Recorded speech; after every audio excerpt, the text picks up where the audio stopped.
Hey guys, welcome back. Happy Friday. Hope you had a wonderful week. I appreciate you guys being here on a Friday. I know a lot of you probably have other cool things to do as well, but I appreciate you making the time. If you've been here all week, thank you for sticking out to the end. I hope it's been useful to you. Hope you got something out of it. If it's your first time, welcome as well. The previous 3 days are all here on YouTube as well, so you can go check them out on my channel. If you haven't, obviously subscribe to the channel. Would really appreciate that part for sure.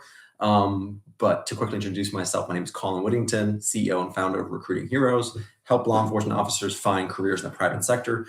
And that's what this entire 4-day program has been about.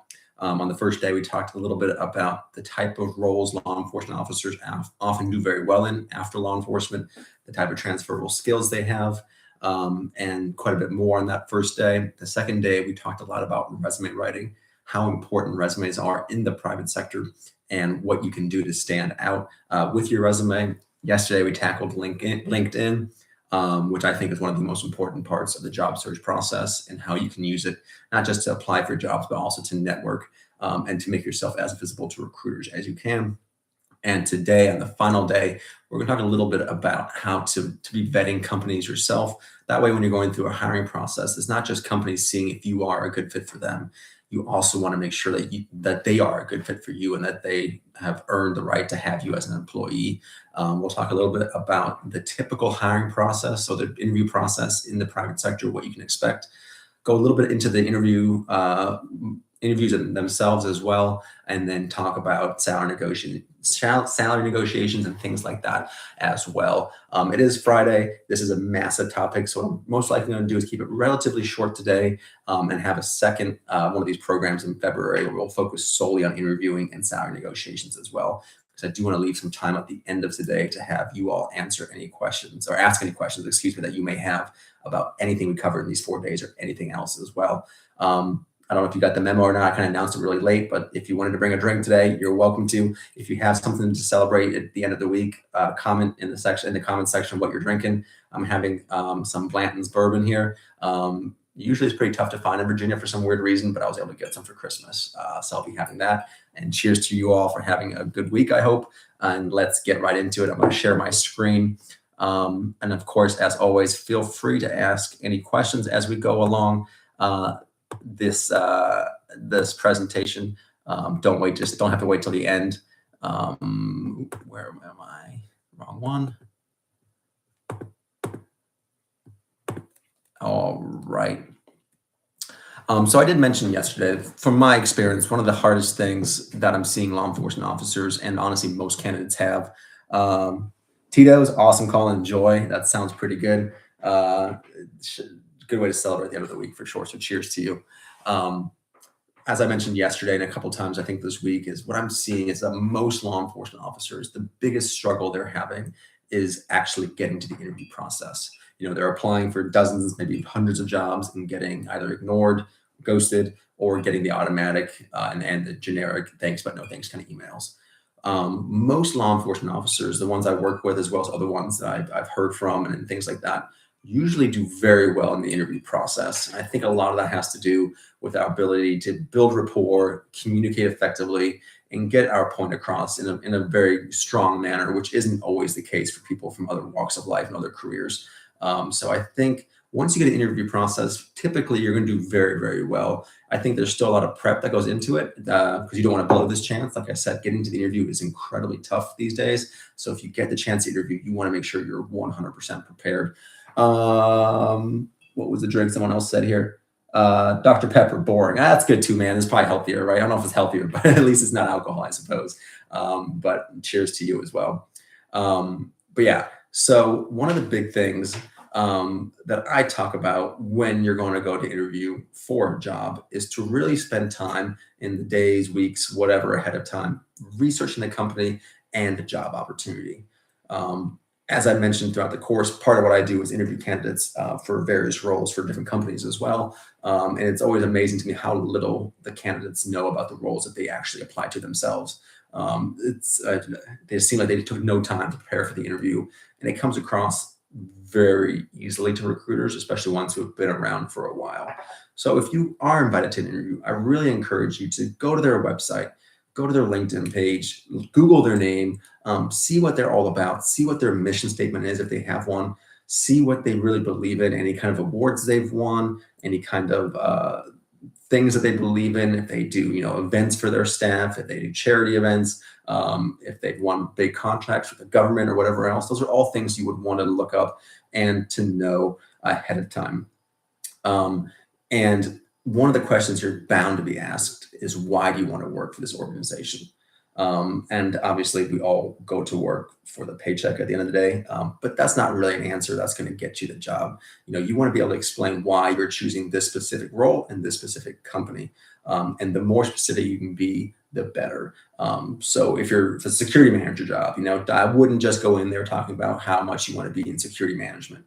That can certainly be a factor, but you want to spend time looking at the company again and really seeing what makes them different and what you can highlight that shows you've taken the extra couple of minutes, couple of hours to research them. And it does go a long way. I can really promise you that. Another reason why I think you should be researching companies is because, as I said at the beginning of this lesson, is that it's really important that when you make a transition from such a career, an identity defining career like law enforcement, that you go to a company that's going to treat you well, that has upward mobility, if that's what you're looking after, has good work-life balance, if that's what you want after a long career in a very crappy work-life balance type of career. The pay, the camaraderie, whatever else you think of is important for a role, it's really important that you look at that ahead of time. When I made the transition out of law enforcement, I only served about 7.5 to 8 years or so. And for numerous reasons, I decided I wanted to leave. It was a little bit of burnout, frustrations. It was, a year or two past Floyd and COVID and everything that law enforcement went through during those times. I decided I wanted to leave. And not that I was desperate, but I was very eager to find something. And like many candidates, I was receiving a bunch of thanks but no thanks type of emails until I ended up finally getting approached by a recruiter for a tech firm. And they presented me, there was a lot of red flags that I should have paid attention to, but I didn't. One of which being that there was only one interview. They interviewed me once and they said, "Oh, the job's yours." That should have been a massive red flag for sure. But they offered me a job that was hybrid, so I got to be home more often. That I had a pay increase, and again, it was getting me out of law enforcement, which is what I kind of wanted at the time. But I spent no real time looking into the company and seeing what they were about. I went to the company, spent about a month getting used to it, and I pretty quickly found out that I didn't align with the company morally, ethically. Didn't like the way the owner was treating his staff, and things like that. So I ended up then, after the fact, going on to websites that I'm going to mention here shortly, Glassdoor, Indeed, and Comparably, and started reading reviews that former employees had left on this company. And it was pretty amazing to see that over the past 10, 15 years, people had said the exact same things that I was feeling and experiencing. So if I had just taken, the 10 minutes to look at this ahead of time, I could have been like, oh man, well, this is probably not a company I want to go to. But I was very fortunate. I was able to start this company and it took off and I was able to transition out. But if I hadn't, I would have been potentially stuck at a company that, again, I didn't believe in and didn't really want to be at. So do make sure you make that effort to look into the companies that you're applying to, or at the very least, the ones that you're interviewing with. And these are 3 websites I really recommend you checking out. They're Glassdoor, Indeed, and Comparably. So I'll start off with Glassdoor. I'm sure some of you have heard of Glassdoor. Glassdoor is a great place where you can go and you can apply for jobs like any other job board, which is cool. But you can also find a lot out about the company. Glassdoor allows current and former employees to leave anonymous reviews. So people can leave reviews based on their experiences, and you can start to see what exactly people are saying about things like work-life balance, like promotional potential. There's even sections about, typical raises you're likely to receive. So I would really encourage you, if you want to go to work, let's just say, since this right here, go to work for Google, click on their page. Let's see if it works, and go and just spend some time on their page and see what they're all about. You can go to the review section and seeing what are the reviews, what are people saying about them. And the reviews here, 4.4 is generally pretty good. There are some people that can be relatively critical on Glassdoor, so 4.4 out of 5 is actually pretty solid. And what I encourage you to do is to look at the totality of the reviews, right? Let's say there's 100 reviews and 95 of them are phenomenal, and then there's 5 saying the company's trash. Take that with a grain of salt. There's always going to be people that don't necessarily like the role of the company that they've gone to. But if it's, again, 95% of people love it, it's probably a good sign. Whereas for my company, I'm not going to name the name. If you went to my profile on LinkedIn, you would see the name of them, but I'm not going to say it here. But for them, I think it was like 70 or 80% of the reviews were very negative. So that should have been a huge red flag to me. So I encourage you to go through here and read about what employees are saying. It's also a good place to learn more about companies as well and what exactly they stand for and what they believe in. So Glassdoor is a good place to go. What's the next one here? Oh, that's Glassdoor still. Close out of this one. Indeed. Most of you probably know Indeed is a place to apply for jobs, which you absolutely can. But there's also a place where you can look up reviews and information on companies. So let's do Google again. Shows up here, very similar review rating, 4.3 out of 5, where Glassdoor is 4.4. And again, you can start reading things that you can read their overview of the company as well as specific reviews. So here, stress-free is below average. So if you want a stress-free job, maybe Google isn't the place for you. But there's other things like satisfaction, happiness, and purpose that are all high. And it talks about what people have felt in these roles. And these are both great sites as well to use later on for salary negotiations, which we'll go to shortly as well. And then comparably, as another great place where you can look up companies and get reviews, and then also look at salaries. And these are all things that are going to be really important, especially when it comes to salary negotiations, like I said, which we'll cover shortly. Let me start this.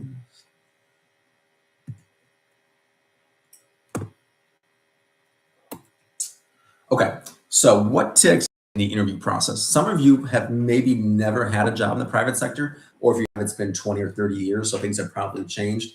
The private sector interview process is kind of different. It's obviously very different from the law enforcement one that you experienced, and it's very company dependent for sure. I would say the average number of interviews I typically see is between 3 and 4, but at the same time, I have seen companies that have over 10 interviews. Those are ones that usually get a pretty bad reputation in the industry because 10 interviews is pretty absurd. 3 to 4 is probably pretty standard and something to expect. And it usually starts off with a phone screening, and phone or video screening, one of the two. So this is where it could potentially go down to 1. But let's just say the first one's a phone call. We will have a phone call with a recruiter. The recruiter is not going to be the end-all decision maker for this role. He's going to be the person, he or she's going to be the person that's going to is vetting the candidate pool and trying to send, a handful of candidates further up the line of the interview process. Again, usually it's a phone call, and it's going to be relatively quick, 15, 20, max 30. Honestly, most of them are 15 or so minutes, where it's very much just, do you meet the requirements of this role? Well, they'll ask you things like, this job requires a bachelor's degree. Do you have one? Yes or no. That needs 5 years experience in fraud investigations. Do you have that? Yes or no, and kind of things. They'll also briefly touch on things, touch about the job itself, what it entails, the company. Salary range is going to be company dependent. I'm a huge believer in advertising salaries. Some states have made it mandatory, and it looks like more states are going in that direction, where companies are having to post salary ranges, but there's still plenty of states and plenty of companies that do not, where they don't say anything, and they'll ask you a question such as, what are your salary expectations? That's a tough one to answer because it's a mixture of you don't want to short sell yourself, but you also want to come across too hostile. And typically what I would recommend saying is something to the effect of, I would love to discuss salary with you once I know a little bit more about the responsibilities of the role and also what your expectations are as far as salary goes for this role as well. So putting a little bit back on them and seeing what they can come back with, because you don't want to necessarily say that your salary range, your requirement is $70,000, and then you find out that the responsibilities should earn you a salary far higher than that. So make sure you're really getting to know what exactly is entailed in this role and how much responsibility it will have. And then we'll talk about a little bit more about this shortly as well. So if it is a phone screening first, the next one will be a video call, like a Zoom or a Teams call, typically also with a recruiter. It may be the same recruiter, it might be a different recruiter. And you're going to speak to them, fairly similar about the same type of things. What I see quite often here as well is behavioral type of questions, which you might say is later as well. And these are the questions like, tell me about a time when you had to deal with a difficult employee. Tell me about a time when you failed. Those type of questions. And the next slide, or one of the upcoming slides, we'll be talking about the STAR method, which I highly recommend to answer behavioral questions. But that's the video screening. After that, most likely you'll start coming in person for interviews. And oftentimes it's going to be a panel interview where you meet either the hiring manager and some team members, or you might meet them individually as well. But oftentimes it's kind of a group setting where they'll interview you together and have a deeper discussion about your experience and role expectations. So that's where you can really shine and show what you've done, what you've accomplished, and how it relates to the role. If that goes well, you'd probably move on to a technical interview. And this, again, is industry dependent for sure. So if you're getting into a really technical field, they'll probably have a way of finding out whether or not you have the technical knowledge for that role. These could be a case study where they have you prepare that, a presentation perhaps, scenarios, or even a technical test. It really depends on the role. Yeah, it could be anything. I've seen people make their candidates come up with marketing plans for their organization, come up with other projects and things like that. Some of them are relatively easy, and some of them require hours and hours and hours of prep time, which is typically frowned upon to have that much work put onto candidates, because it ends up being a full-time job for somebody to do these interviews. So ideally that wouldn't be the case, but it can happen. And again, it's going to evaluate the various job-specific skills that you have. So if you talk about that you have threat assessment skills, it might be very much around those type of skills to see whether or not you actually have that background, or is it strong enough to meet the needs of the role. And this is typically going to be either with a mid-level supervisor for the organization, or someone who's just a brainiac in that type of work. And who really knows it inside and out and can judge your answers based on their experience. If that all goes well, then you'll probably go on to the final interview, which is usually with, depending on the size of the company, either, a C-suite person for a small company, or just a senior person in that division or branch or whatever else. And they'll usually, by that point, it's more about cultural fit, how much they like your personality, asking about your long-term plans, where do you see yourself in 5 years, expectations that they have for this role, and things like that. So at this point, it's pretty much yours to lose for the most part. They still might be interviewing 2 or 3 people, but if you go in there and really show your enthusiasm for the role and your skill set and your experience, I think you'll fly through it with flying colors. If that all goes well, that's when they will actually start doing reference checks. And if there's a background check, they might do that one here as well.